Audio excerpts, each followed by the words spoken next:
April Anderson, who is the hot. No, sorry, she's not the hot wife. I forget. There's like cuckold terminology for this. She's the other woman. She's like the sugar baby. I forgot the cuckold name for her. She's the intruder in the relationship. Obviously, she's filming from Nick's studio, and obviously, she's just using the Zoom blur background or whatever. But what's interesting is that on her bail bond, she lists that she's living at Ex-Imholtes' house. So she lied, because we know for a fact from the Zillow footage that she's at the Rekieta's second home, and she's probably living in their home now. So if you lie on your bail bond, I think that that's a crime, and it can lead to the revocation of your bail. So the evidence that she's streaming and living in the Rekieta houses, either of them, is different from her living with her ex-husband, which is what she claimed on her bail bond. So this is from just a regular meeting, not too interesting. It was on Zoom. But the bail bond issue is the most interesting thing. However, not to be outdone by April's retardation, Aaron, the ex-husband that lost April to the Rekietas, has been charged with 2 counts of revenge. I believe it is the same instance of revenge, but they've charged him with both misdemeanor non-consensual and also aggravated charge of non-consensual pornography, which is aggravated by the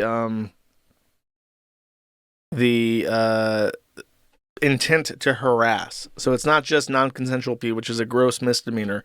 It is an aggravated charge that rises to a felony because he did it with specific intent to harass or threaten somebody in the process.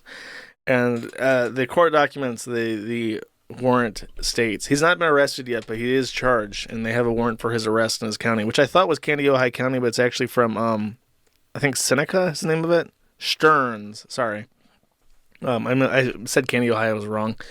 Stearns County, Minnesota. And basically what happened is that when the cocaine stuff dropped, he went on live, said that he had nude images of Kayla, and sent them to somebody through Signal. So that would be revenge for feeding the state of Minnesota. And because he's having a spat with the Rekietas at the moment, now they are charging him also with felony harassment, and as an aggravating factor to the revenge. So proper retard behavior on all parts. Truly a white trash spectacle to behold. And that's basically it for the Rekieta stuff. Now, the Ralph stuff. Let me play a nice... actually, you know what? I said that I would never do an ad read, but, chat, we got an ad read for you here. It's tough to be a man in a world dominated by overly masculine, liberal women. That's just not how it's supposed to be. Everywhere we look, it's gender neutral, this product, or made for her, that product. That is why we started a company that embodies the ethos of men's lives matter too. I like that. With products that aren't designed to be gender neutral or used by people with pronouns, our products at Rumble are designed and built for men by men, period. So if you struggle with low energy, mood swings, or hair loss, or if you need to perform better at the gym, maybe in bed, and recover quicker after, throw out all your other garbage supplements and try animal organs. They are traditionally the most nutrient-rich Dude. That sounds so unhinged. Throw out all your vitamins and supplements and try animal organs. Have you ever dove your hands into the bowels of a cow and ate its organs while it was still alive? This is how our ancestors did back in the day, and they real good. Try animal organs. Bro, what the supplements on the planet. But our bison organs are a step above. The grass-fed, non-vaccinated bison are a species where the weak are allowed to die, and only the strongest survive. Here's our commitment to you. From men who have real confidence in their products. Try this today. And if you don't like it, fine. Return it for a full refund. Go to BeNaked.com, code STUDIO, and get 15% off today. Okay, now the jump scare from Sargon of Akkad right there. Let me explain. This was mid-interview with Milo and Sargon during his huge comeback 10th anniversary Gamergate stream. So Sargon of Akkad and Milo Yiannopoulos are just sitting on Discord staring at their webcams as Ralph is reading this ad read mid-interview. That is not a joke. So, from what I understand, Milo Yiannopoulos was the only person who actually agreed to show up on this bullshit, and he somehow managed to wrangle Sargon of Akkad onto it. The Sargon interview was very uninteresting. It's Sargon. Like, if you know what Sargon sounds like, he wasn't any different with Ralph. There was not really too much interesting happening. Milo, unfortunately, completely failed us and did not wear a Kiwi Farm shirt during this interview. In fact, he appeared to be doing coke or meth when he was on the interview. Like, he was tweaking real bad, so I don't know what's going on with Milo.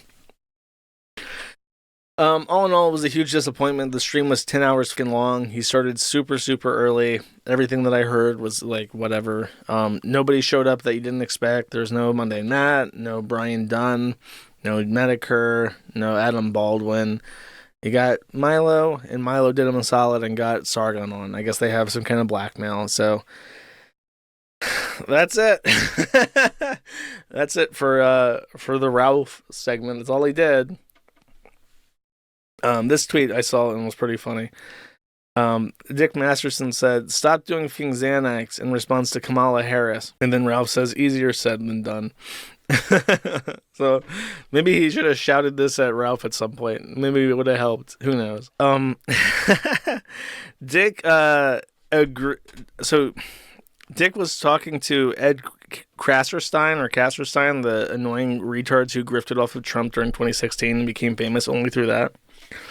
Guys who, by the way, the Kassersteins got their original following on Twitter because they bought Justin Bieber fan accounts that had like tons of followers but no active users on them anymore, and just randomly made that their personal accounts at some point. And no, that's not a joke. So Kasserstein asked Dax to use his footage from interviewing Andrew Tate. And I thought this was a recent interview, but it's not. It's from 2020. It was actually around the same time that I was still talking to Dick. So it was a long time ago. But in his interview, what's his face? Krassenstein asked Dax for permission to use his footage, and then they did, and Brian completely and totally cuts Dax out of this footage. No watermark, no podcast name, no link, no face. There is no way to identify him. And then this video got like millions of views because it's just Andrew Tate saying, "Yeah, I'm a belligerent pro sex, and I do white girls and white." And Dax is like, the entire time. And he doesn't get any credit for this interview. Apparently, by the way, Dax doesn't like Andrew Tate and pretends that he got the evidence. He's the reason why Andrew Tate got arrested. And I have no idea why Dax is upset or doesn't like Andrew Tate. Andrew Tate is like everything that he's ever wanted to be. Since when does Dax get feelings for white children? Like, since when does he care about anybody's kids except his own, which he doesn't have? So, which he says, "I don't care about anybody's kids except my own," but he doesn't have any kids. So why does he care? It's a very weird thing, and the only thing I can think of is jealousy. Like, Andrew Tate is like Dax maxing. He's like full on Juju the cow. He's like perfect Juju the cow. If Juju had achieved max level, he would be Andrew Tate. For some reason, I just assume out of jealousy he doesn't like him. I don't get it. Let's do a quick Bossman update. Bossman's been kind of a sad boss, man. He doesn't even gamble as much as he used to anymore. He gets on stream and then he just quits. Like, once some random guy starts being mean to him in chat, he just goes like, "Oh, you're just trying to make me feel some kind of way, huh? I guess I'm done." And then he'll just stop streaming like immediately. It's really weird. But for old time's sakes, he has been doing a little bit of gamba. So for the sake of it, I will play some Gamba from him, and then we'll move on to the sector news. Give me a sec. Imagine. Oh, imagine. Oh, imagine, dude. Imagine. No. Oh, get me in. Yeah! Oh, my God, it's a super. He can still feel the joy, chat. He can still feel it. Be that name. Holy shit, guys. He won from this like $10,000. Of course, it's probably gone by now. Let's check out the last video, too. Where's he at with this? Where's the money? Oh, my God, dude. He's only got $2,000. I hate my life, dude. Well, I'm sorry, guys. Low balance. Shit if I lose this. He's betting $2,000. Let's see. Oh no! How are you gonna cut it off there and not show me him losing? I won't trade all my energy. So this is how he's been. He's been like all depressoid and shit.